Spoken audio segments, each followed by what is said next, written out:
Price Lord brothers and sisters. இன்னைக்கு ஒரு நல்ல ஒரு கேள்வி தான் இது வந்து பார்க்குறோம். ஏன் சில நேரம் இயேசு நாமத்தினால போ அப்படின்னு சொன்னாலும் பிசாசு வந்து போக மாட்டேங்குது? இது வந்து அநேகருக்கு உள்ள டவுட்டு. இது என்ன அப்படின்றத பத்தி இந்த வீடியோ நம்ம விரிவா பார்க்கலாம்.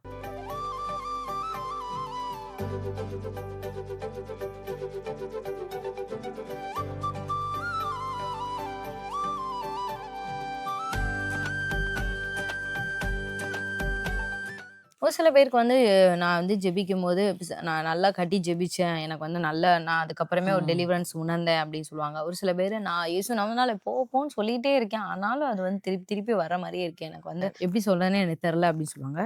இதுக்கு வந்து நெறைய விஷயங்கள் இருக்கு. அப்ப இயேசுவின் நாமத்துக்கு வந்து பவர் இல்லன்னு கிடையாது. இயேசுவின் நாமத்துக்கு பவர் இருக்கு. நம்ம வந்து அப்போஸ்தல 16ஆம் அதிகாரத்துல நம்ம பார்க்கலாம். 16ல இருந்து 18ஆம் வசனம் வரைக்கும் நம்ம வாசிக்கலாம். குறி சொல்ல ஏவுகிற ஆவியை கொண்டிருந்து பாருங்க, குறி சொல்ல ஏவுகிற ஆவி. இது வந்து முக்கியமா நீங்க இந்த ஆவிய பத்தி தெரிஞ்சுக்கணும். இது வந்து ப்ராஃபெட்டிக்லாம் அப்படியே தத்ரூபமா சொல்லும். இப்ப இன்னைக்குமே நீங்க உலகத்துல போய் சொன்னீங்கன்னா, ப்ராஃபஸி பத்தி நம்மள பத்தி சொன்னோம். நம்ம ஆண்டவர்லாம் தீர்க்கதரிசனம் சொல்லுவாரு. அந்த ஊழியக்காரங்கலாம் பத்தி சொன்னோம். "ஏய் அங்க வா, அங்க வந்தேன்னா உன்னைய பத்தி அப்படியே எல்லாம் சொல்லிருவாங்க" அப்படின்பாங்க. அப்ப நமக்கு கன்ஃப்யூஷன் ஆகும். அது எப்படி தீர்க்கதரிசனம்னா ஒரு சில பேர் இது இப்ப உங்களுக்கு ஆண்டவரால மட்டும் தானே வெளிப்படுத்தி கொடுக்க முடியும். பிசாசால எப்படி இது பண்ண முடியும்? அதுதான் இந்த ஆவி, குறி சொல்லுகிற ஆவி. அப்ப குறி சொல்லுகிறனால் தன் எஜமான்களுக்கு மிகுந்த ஆதாயத்தை உண்டாக்கின ஒரு பெண் எங்களுக்கு எதிர்பட்டால், அவள் பவுலையும் எங்களையும் பின்தொடர்ந்து வந்து, இந்த மனுஷர் உன்னதமான தேவனுடைய ஊழியக்காரர், இரட்சிப்பின் வழியை நமக்கு அறிவிக்கிறவர்கள் என்று சத்தமிட்டாள். இப்படி அநேக நாள் செய்து கொண்டு வந்தால், பவுல் சினம் கொண்டு திரும்பி பார்த்து, நீ இவளை விட்டு புறப்படும்படி இயேசு கிறிஸ்துவின் நாமத்தினாலே உனக்கு கட்டளையிடுகிறேன் என்று அந்த ஆவியுடனே சொன்னார். அந்நேரமே அது புறப்பட்டு போயிட்டு. இந்த இடத்துலயுமே ஆராய்ச்சியாளர்கள் வந்து என்ன சொல்றாங்கன்னா, அந்நேரமே இருக்கனால அந்த 1 மணி நேரம் அந்த ஒரு டைம் பீரியட்ல அந்த க்ஷணமேன்னு இருக்கும். சில நேரம் நம்ம பைபிள்ல நீங்க பார்த்தீங்கன்னா தெரியும். அந்த க்ஷணமே அப்படின்னு இருக்கும். இல்லன்னா உடனே ஏசப்பா இதுலலாம் நீங்க பார்த்தீங்கன்னா, அவரு ஸ்பிரிட்ட வந்து வெளியேத்துறப்பலாம் பார்த்தீங்கன்னா, உடனேன்னு இருக்கும். அது வந்து ஒரு இம்மீடியேட்டான ஒரு டெலிவரன்ஸ்ன்னு சொல்லலாம். உடனேன்றது உடனே. இந்த இடத்துல அந்நேரமேன்னு இருக்கிறதுனால, அந்த 1 மணி நேரத்துக்குள்ள அந்த டைம்க்குள்ள ஒரு 1/2 மணி நேரம், 1 மணி நேரத்துக்குள்ள அது புறப்பட்டு வெளியே போயிருச்சு அப்படின்ற அர்த்தம். நீங்க வந்து கேட்கலாம். அப்ப இயேசுப்பாவுடைய நாமத்துல வந்து அதாவது பிசாசு வந்து நம்மள பார்க்கும்போதே ஃபர்ஸ்ட் பயங்கரமா ஸ்கேன் பண்ணிரும். நம்ம யாரு? வந்து நம்ம யாருன்னு நமக்கு தெரியுதா? கிறிஸ்துக்குள்ள நம்ம யாருன்னு நமக்கு தெரியுதா? அந்த சும்மா இயேசுவின் நாமம், இயேசுவின் நாமம்னாலே போ, இயேசுவின் நாமம்னாலே போ ஒரு இதா நம்ம சொல்றோமா? இல்ல உண்மையாமே இயேசுவின் நாமத்தை ஃபர்ஸ்ட் வல்லமை இருக்குங்கிறத நம்ம அறிஞ்சிருக்கோமா? நமக்கு தெரியுதா அவருடைய நாமத்துல வல்லமைங்கிறத? அட்லீஸ்ட் எப்படி சொல்ல, நம்மளால அந்த அத உணர்ந்தாச்சும் நம்ம இது பண்றோமா? இல்ல சும்மா நாவலால சொல்லலாம், இயேசு நாமத்துல அப்பா சாத்தானே போ ஆனா அவன் கண்டுக்க கூட மாட்டான். உதாரணத்துக்கு இப்ப நான் சொல்றேனே, இப்ப ஒரு சில டீச்சர்ஸ் எல்லாம் வந்து கிளாஸ் எடுக்க போவாங்க. அப்ப அந்த பிள்ளைங்களுக்கு வந்து தெரியும். எந்த டீச்சர்ஸ் வந்து கரெக்ட்டா அவங்களுடைய அதிகாரத்த பயன்படுத்தி அந்த பிள்ளைங்கள அமைதிப்படுத்துவாங்க. எந்த டீச்சர்ஸ்ட்ட நம்ம என்ன வேணா சேட்டை பண்ணிக்கலாம். ஒண்ணுமே கண்டுக்க மாட்டாங்க. அப்படின்றது அந்த பிள்ளைகளுக்கு நல்லா தெரியும். இந்த மிஸ்ஸா இவங்ககிட்ட எதுவுமே நம்ம பண்ண முடியாது. அசைய கூட முடியாது அப்படிங்கறத எப்படி சொல்ல பயங்கரமா சேட்டை பண்ற பையனுக்கு கூட தெரியும். அப்ப அந்த மிஸ்ஸுக்கு அவங்க அத்தாரிட்டி வந்து தெரியுதுன்றது பிள்ளைகளுக்கு தெரியுது. இதே மாதிரிதான். இப்ப ஆனா ஒரு சில டீச்சர்ஸ் வந்து அந்த அத்தாரிட்டி எடுத்துக்க மாட்டாங்க. இவங்க போய் கெஞ்சுவாங்க.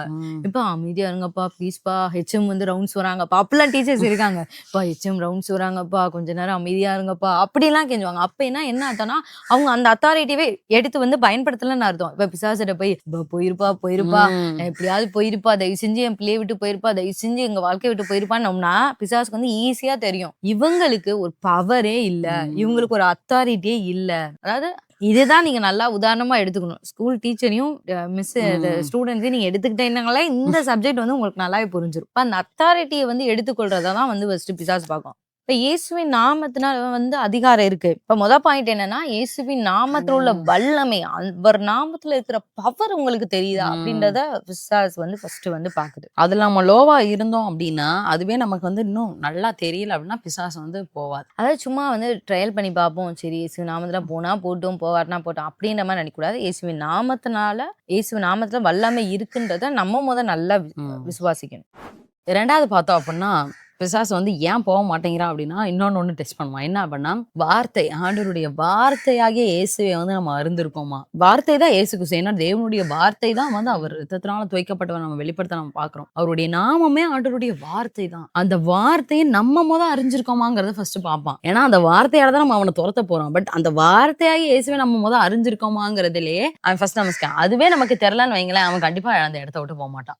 அவனுக்கு தெரியும். ஏன்னா அவனுக்கு யாருங்கிறது தெரியும். அதான் நான் சொல்றேன். பிசாசுக்கு ஆண்டவரை பத்தி நம்மளை விட ஒரு படி அதிகமா கூட தெரியும். ஏன்னா பரலோகத்துல இருக்குதான எல்லாவற்றையும் அவன் பார்த்தவன் ஆண்டவருடைய வல்லமை தெரியும். எல்லாமே அவனுக்கு வந்து நல்லாவே தெரியும். சோ அது வந்து நம்ம மனிதர்களாகிய நமக்கு வந்து அது தெரியுதா அப்படிங்கறத வந்து அவன் டெஸ்ட் பண்ணுவான். அதுல நம்ம கொஞ்சம் கம்மியா இருந்தோம் அப்படின்னா அவன் நம்ம வந்து போக மாட்டான். சோ அதனால இயேசு கிறிஸ்துவே வந்து வார்த்தையால எழுதியிருக்கிறதை இப்படி எழுதியிருக்கு வேதத்துல, இட் இஸ் ரிட்டன் சொல்லி தான் ஆண்டவர் வந்து ஜெயிச்சார். சோ நம்மளும் வந்து அதே மாதிரி தான்.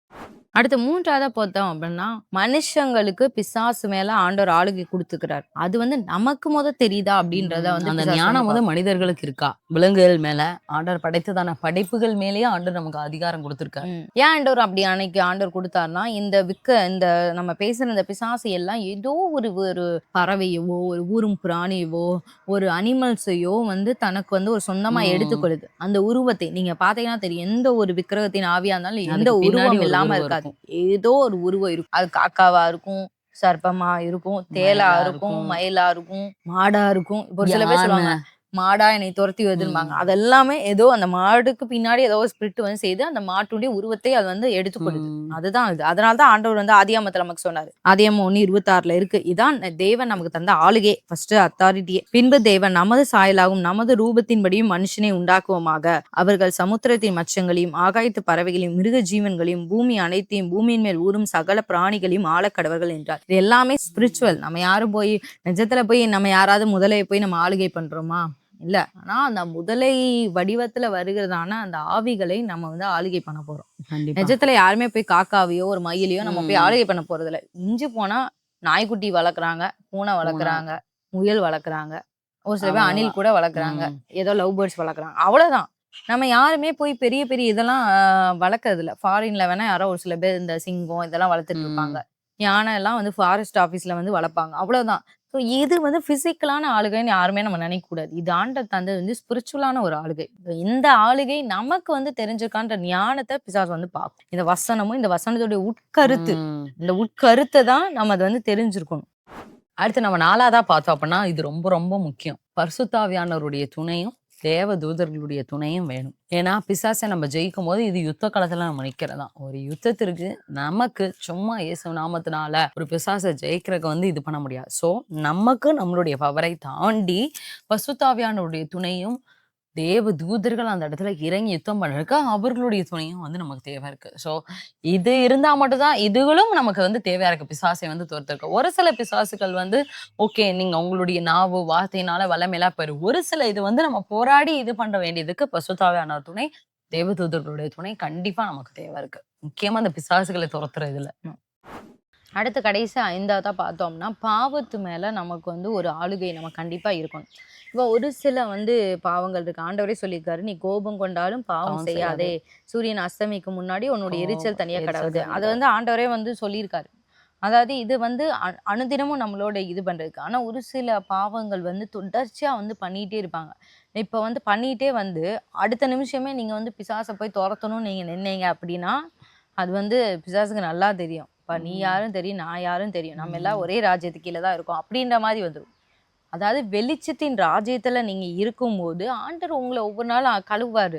ஆண்டவரே நமக்கு உணர்த்துவார். நம்ம ஒவ்வொரு முறை பைபிள் வாசிக்கும்போதும், "ஓ! நம்ம இப்படிலாம் நம்ம பண்ணியிருக்க கூடாது. இப்படிலாம் நம்ம பேசியிருக்க கூடாதுன்னு" பரிசுத்த ஆவியானவர் பக்கத்துல உட்கார்ந்து சொல்லுவாரு. ஆனா, ஒரு சில பேர் என்ன பண்ணுவாங்க, பாவத்தின் வல்லமையால் இருளுக்கே போயிருவாங்க. கம்ப்ளீட்டா அவங்களுக்கும் ஆண்டவருக்கும் எந்த ஒரு சம்மந்தமே இருக்காது. அந்த மாரி இருளுக்கே ஃபுல்லா போயிருவாங்க. இல்லன்னா அந்தரங்க பாவத்துல வந்து ஃபுல்லா பிடிக்கப்பட்டு, பிசாசுடைய ஆளுகைக்கே போயிருவாங்க. அப்படி இருக்கும்போது ஏன்னா பவுல் வந்து 9 வரங்கள் பெற்றவர் தான்.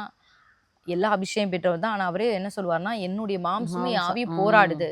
அதாவது நானுமே போராடிட்டு தான் இருக்கேன். பாவிகளே பிரதான பாவி நானு அப்படிலாம் சொல்லுவாரு. அப்ப அவருக்குமே பாவங்கள் இருக்கதான் செஞ்சிருக்கு. ஆனா ஒரு எந்த ஒரு அந்தரங்க பாவத்திலயோ இல்ல ஒரே பாவத்திலயோ அவர் போராடி இருப்பாரான்னு சொல்ல முடியாது. மேபி அந்த ஆவியின் கனிகளை வந்து ஒவ்வொரு முறை பெறும்போது ஒரு ஒரு சில பாவங்கள் இருந்திருக்கும். ஒரு சாந்தமா அவர் இருக்கும்னு நினைக்கிற நேரம் ஒரு கோபம் வெளிப்பட்டிருக்கும். இல்ல நீடிய பொறுமையா இருக்கணும் அவர் நினைக்கிற நேரம் பொறுமை இல்லாத தன்மை இழந்திருப்பாரு. ஒரு அன்பா இருக்க நேரம் பகை இல்லை பகை உண்டு. ஆனா ஒரே பாவத்துக்கே அவர் வந்து 25-30 வருஷமா அடிமைப்பட்டு இருந்திருப்பாருதான் நம்ம சொல்ல முடியாது. இப்போ ஒரு சில பேர் என்ன பண்ணுவாங்கன்னா கிறிஸ்துவுக்குள்ள வந்தும் இன்னும் கிறிஸ்துவுக்கும் ஒரு உலகத்துக்கும் உள்ள வித்தியாசத்தையே காமிக்காம இருப்பாங்க. அது வந்து ஒரு மிகப்பெரிதான ஒரு விஷயம். அதனால பாவத்தை நம்ம மேற்கொள்ள அப்படின்னா நம்மளால வந்து பிசாசை வந்து ஜெயிக்க முடியும், துரத்த முடியாது. அடுத்து 6வதா நம்ம ஒண்ணு பார்த்தோம்னா நிறைய வசனங்கள் வந்து நீங்க தெரிஞ்சு வச்சுக்கணும். முக்கியமா யுத்தம் பண்றதான வசனங்கள். அதாவது பிசாசு வந்து உங்களை ஒரு கொஸ்டின் பண்ணுதுன்னா உங்களுக்கு ஆப்போசிட்ல இருந்து சொல்ல தெரியணும் அந்த வசனங்கள். அவனுமே ஒண்ணு இது பண்ணுவான், அவனுமே வார்த்தை. ஏன்னா இயேசு கிறிஸ்து அப்படித்தானே, வார்த்தையாலதான் பேசுவான். அவனும் அங்க பேசதான் செய்தான். ஆனா ஆண்டவரும் திருப்பி அதுக்கேத்த அதுக்கு அதை விட பவர்ஃபுல்லா ஒரு வசனத்தை ஆண்டவர் சொன்னார். வேதத்துல இருந்து தான். அவனும் வந்து அவனுக்கும் வேதம் என்ன தெரியாமையா இருக்கு, அவனுக்கும் சகலமும் தெரியும். சரி, நம்ம அது பைபிள்லேயே சொல்லியிருக்கான், அவனுக்கு எல்லாமே தெரியும் அப்படின்னு. ஸோ நம்ம இதில் தான் நம்ம ரொம்ப ஜாக்கிரதையாக இருக்கணும். நமக்கும் இன்னும் அதிகமாக பிசாசுகளை துரத்தணும் அப்படின்னா ஆண்டவர் வந்து எப்படிலாம் துரத்தினார் அப்படின்னு சொல்லி அந்த பவர் உள்ள நிறைந்த வசனங்களை நம்ம எடுத்து வச்சுக்கணும். அவர் சில இது கேட்கும். இப்போ நீங்களே நல்லா ஜோம் பண்ணீங்கன்னா உங்களுக்குள்ளே டவுட் வரும். உனக்கெல்லாம் பவர் இருக்கா அப்படின்னு கேட்டால் உங்களுக்கு வந்து லூக்கா 10:19 நமக்கு ஆண்டவர் பவர் கொடுத்துருக்காருன்னு உங்களுக்கு சொல்ல தெரியணும். உங்களுக்கு வந்து சொல்ல தெரியணும். உனக்குலாம் இயேசுவை பற்றி தெரியுமானா இயேசுவை பற்றி தெரியும், நான் இயேசுவை ஏற்றுக்கொண்டேன், கிறிஸ்து எனக்குள் வாசமா இருக்கிறாரு அப்படின்ற வசனமும் உங்களுக்கு வந்து சொல்ல தெரியும். அப்போ நீயே இயேசுவின் ரத்தத்தினால உனக்கே பாவம் மன்னிக்கப்பட்டுச்சான்னு தெரியல அப்படின்னா நான் இயேசுவின் ரத்தத்தினால் கழுவப்பட்டிருக்கிறேன், நான் பரிசுத்தமாக்கப்பட்டிருக்கிறேன், நான் நீதிமானாக்கப்பட்டிருக்கிறேன், அந்த வசனங்கள்லாம் உங்களுக்கு எடுத்து சொல்ல தெரியணும். எடுத்து சொல்ல தெரிஞ்சால் மட்டும்தான். இதெல்லாமே ஒரு ப்ராசஸ், யாருக்குமே ஒரே நாள் வரப்போகிறது இல்லை. ஆனால் இதெல்லாம் நீங்கள் தெரிஞ்சுக்கணும் அப்படின்றக்காக நாங்கள் இந்த வீடியோவில் நாங்கள் வந்து சொல்கிறோம். இந்த வீடியோ உங்களுக்கு ரொம்ப பிரயோஜனமாக இருந்திருக்கும் அப்படி நாங்கள் விசுவாசிக்கிறோம். ஏன்னா நிறைய நேரம் நீங்களே கூட சோர்ந்து போய்க்கலாம். ஏன் ரொம்ப நாள் வந்து இப்போ நம்ம ரொம்ப நாள் இந்த பிசாசை போகணும்னு சொல்லி நம்ம ப்ரேயர் பண்ணுறோம், இது பண்ணுறோம், ஏன் போக மாட்டேங்குது அப்படின்னு சொல்லி யோசிக்கலாம். ஒரு சில பிசாசுகள் வந்து போயிருக்கலாம், நீங்கள் துரத்திருக்கலாம். ஒரு சில விஷயங்கள் இந்த 6 அடிப்படையில் நீங்கள் வந்து கவனித்து பாருங்கள். இதில் ஏதாச்சும் ஒன்று மிஸ் பண்ணிங்கன்னா இனி ஒரு நாட்களில் நீங்கள் அதை கரெக்ட் பண்ணுங்கள். நிச்சயமாக அது வந்து பிரயோஜனமாக இருக்கும். இந்த சத்தியம் வந்து இதெல்லாம் எனக்கு எதுக்கு, நான் எங்கே பிசாசை துரத்த போகிறேன்னு நீங்கள் நினைக்காதீங்க. அறிஞ்சு வச்சுக்கோங்க. என்னைக்காக இருந்தாலும் ஆண்டவர் உங்களை பயன்படுத்துவார். இந்த வீடியோவை நீங்கள் அநேகருக்கு ஷேர் பண்ணுங்கள். இந்த சத்தியம் தெரியாதவங்களும் பிரயோஜனமாக இருக்கும். மீண்டும் அடுத்த ஒரு வீடியோவில் உங்களை சந்திக்கிறோம். கர்த்தர் உங்களை ஆசீர்வதிப்பாராக.